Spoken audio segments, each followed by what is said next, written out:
What's up, class? Or how you say, what's up, cool cats, cool kittens, or good day, mates, things along the lines. Today's presentation that I'm going to cover will serve to establish the significance and importance of your organization's operating procedures. Essentially, that's what we're doing today, so just bear with me, it should be a good time. Most individuals have no appreciation for the organizational operating procedures, or sometimes they're alternately called their standard operating guidelines, which is a shame because the sole purpose of an organization's operating procedures is to provide staff with a step-by-step guide to handling common, reoccurring, or occurring organizational problems. Procedures literally are nothing more than a collection of written best approaches or practices to be used for mitigating specific organizational problems. Sounds like a no-brainer to me. Like I said, if they address organizational problems and it's written step-by-step best approaches for addressing organizational problems, everybody should be very familiar with them. But that's not always the case.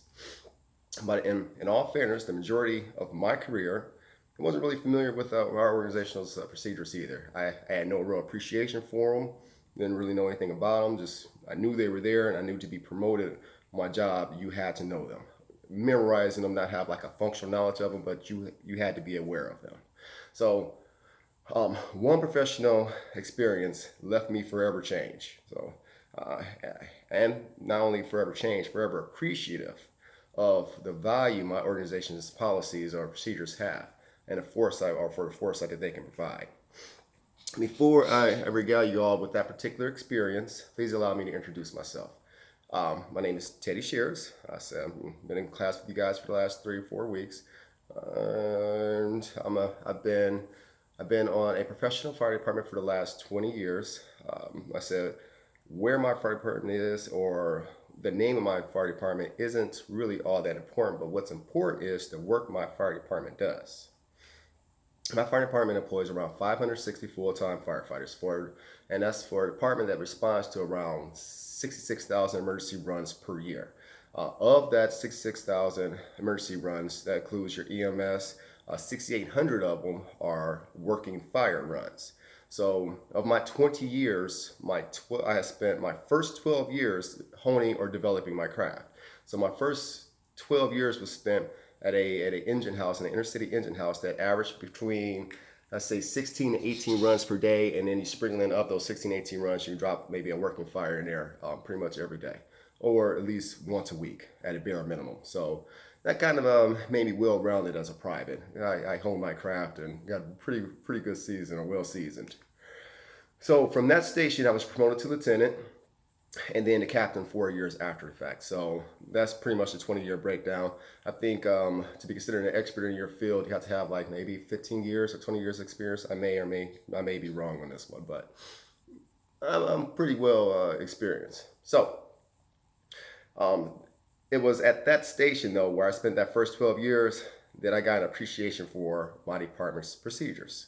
So if you don't mind, I will regale you all with a tale, a story, one of my early professional experiences, which forever cemented the value of our organizational policies. So, this particular event was a dog bite run, and at the time, me and my little buddy. So, like I said, fire departments, you have like best friends. It's a fraternal organization. Everybody's a big family, and typically you have like a brother that's right next to you in thick and thin. You guys are always like shouting distance away from each other in fires and stuff along the lines. So I happen to have one, and at the time we were studying for promotional, so we were studying for our lieutenant's test. And we would play like a game of Red Robin with a procedures book. It wasn't actual functional knowing, it was just like a gross memorization knowing. So we're going through this, we catch this dog bite run. And the particular engine on that day, we had 4 firefighters with us. We had a senior firefighter that happened to be our acting officer, and then our driver, and then me and my little buddy happened to be in the back. Like I said, names and department aren't important. What's important is what actually happened on these runs, and kind of, yeah, we'll go from there. So it was an injured person from a dog bite. When we pull up to the scene, we see a middle-aged, maybe 21-year-old young man sitting on his porch. And he's holding this poodle, like about the size of like a miniature poodle, and this dog had been chewed up. So we get off, we approach the guy, We was like, hey, what's going on? He's like, but like, how did that poodle do that much, get chewed up like that? So he's like, it's like my mother's dog and my dog got into a fight. I was like, oh, okay, okay. And he said, when I tried to break the dogs up, I got bit as well. So we're starting to kind of address his injuries and stuff like that. And as we're looking at it, we see the normal dog bite wounds and stuff like that on his hands and his arms. But as we're talking with him, we're like, you're missing a tooth. And we couldn't understand why he was missing a tooth. So we asked him, it's like, did you bite the dogs and try to break them up? It's like, exactly why are you missing a tooth? And he explained to us, he said, well, while I was trying to break the dogs up, my mother got involved. And she grabbed a baseball bat. And when she swung the baseball bat, she missed the dogs and she hit me in the top of the head. And it made me clench down and it made me break a tooth. So we're like, this is a heck of a story. So we're like, well, secondly, where's your mom at? And she's still in the house and she's still holding the dog back. We're like, well, what type of dog is it? He's like, it's one of those real big American-sized pit bulls or something along the lines. He said the dog weighs like 110 pounds, 120 pounds, just all teeth and fur. So we're like, all right. So my acting lieutenant was like, man, we got a lot going on here. He calls the police department and he calls the dog warden. While he's doing that, me and my little buddy, we stick our head in. We say, ma'am, are you okay? And she answers, which you hear off in the distance in this house. She's like, yes, I'm okay. But as she's talking, you can hear this door kind of like, like rambling in the background. She's like, I'm trying to keep him in there. I say, killer is trying his best to get out. So we're like, all right, hold on, stay right there. We're gonna help is on the way. So we go, we secure the door, right? We start talking to the mom. Mom gives us some information about the dog. Mom is like, dogs, pretty much everything her son had just said. So we secure that door. The dog is in the basement of this house. And he is angry beyond words. You can hear him knocking at the door, stuff like that, or shaking the door. So what happened next is, I'll never forget, I said me and my little buddy, we were pretty much studying our procedures. And we happen to have a particular procedure that addresses dog bites or dog emergencies. So he's like Ted, he calls me Ted. He's like, Ted. He's like, you remember that procedure? I'm like, yeah, I remember that procedure. He's like, it says that we should grab these tools for in case the dog gets loose or something like that. I'm like, Danny, I'm like, that doesn't make any sense, little buddy. I'm like, the cops are on their way and the dog warden's on their way. This is overkill. This doesn't make any sense.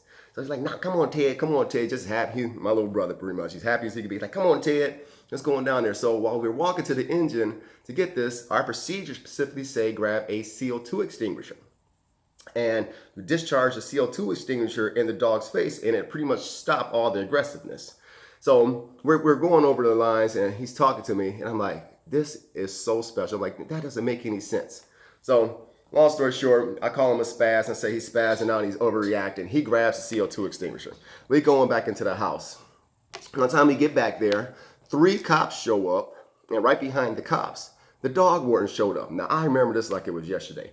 The dog warden walked in and was cool as ever. This dude looked like he was so seasoned and so experienced. Like he had just gotten out of like 3 or 4 world wars where he was like a Vietnam tunnel rat and all of them. This dude had so much dang on charisma and bravado. I was like, this dude got his stuff figured out. But what I noticed was he didn't have a net. So like I said, dog warden, where's your safety net? This guy, like I said, he looked like he had a Marlboro cigarette hanging out of his mouth like the Marlboro man. He just as cool as he could be. He was like, I don't need a net. It's like, all right. So him, and 1 cop, like I said, walk out, right? So there's 2 cops left. There's a cop sitting next to me in a living room. So there's a living room. There's and there's a wall right here and a couch. Then there's a dining room, and then there's the kitchen, and then there's the basement coming off the kitchen where the doors is. So a cop goes off with the dog warden and the mom. All right, they go off to the basement to secure the dog. There's another cop that has his shotgun out. He's standing in the dining room. So they go off. I'm still talk smack about my little brother. I'm like, I can't believe you brought this dang old CO2 extinguisher in here. We hear them kind of do a countdown, and they disappear and they go off into the basement, right? We don't hear anything at all. We don't hear no barking, we don't hear anything. And couple seconds later, we hear boom, boom, boom, boom, boom, boom, boom. It's a whole bunch of rumbling and stuff like that. We're like, what's going on there? And no more than a second after that, the mom come running around the corner. She's full sprint. She runs right past us like, he's loose, he's loose. And she shoots right out the front door. We're like, what is going on here?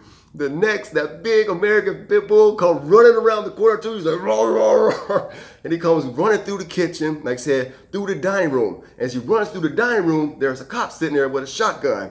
He just starts to unload. He's like, bloom, bloom, bloom, bloom, bloom. And he misses. He shoots off like 4 or 5 shots. There's plaster and stuff falling from the ceilings. So as he's coming around that, as the dog is coming around that kitchen area or that the dining room, he's coming into the area where we were at. Well, when the cops started shooting, one of the other cops that was in the living room with me jumped on the couch and hid behind a wall, right? I'm watching all this unfold. I'm in like complete disbelief. And I swear to God, it seemed like it happened like over a course of 5 minutes, but it literally was only probably like a minute at most. But as the dog has been in that corner, he's coming into the living room from the dining room, he's approaching my little buddy and my acting officer. Now, my acting officer was a big, big old firefighter.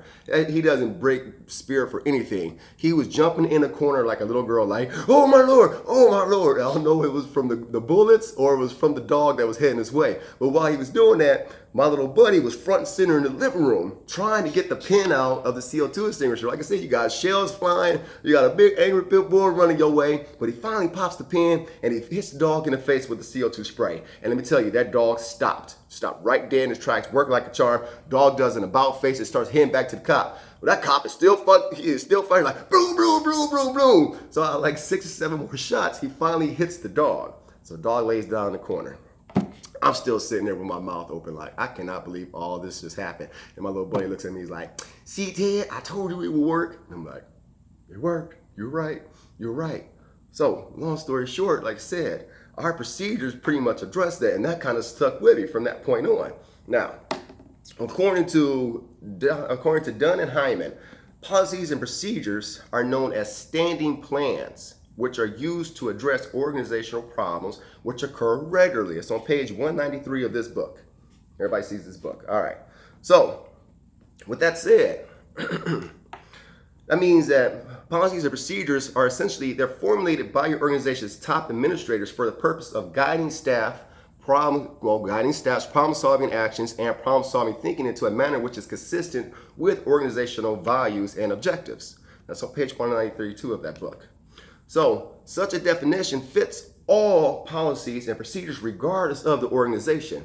My organization just happens to be in the business of protecting life and property. So, because of such, my policies and my procedures are written to assist us in such efforts.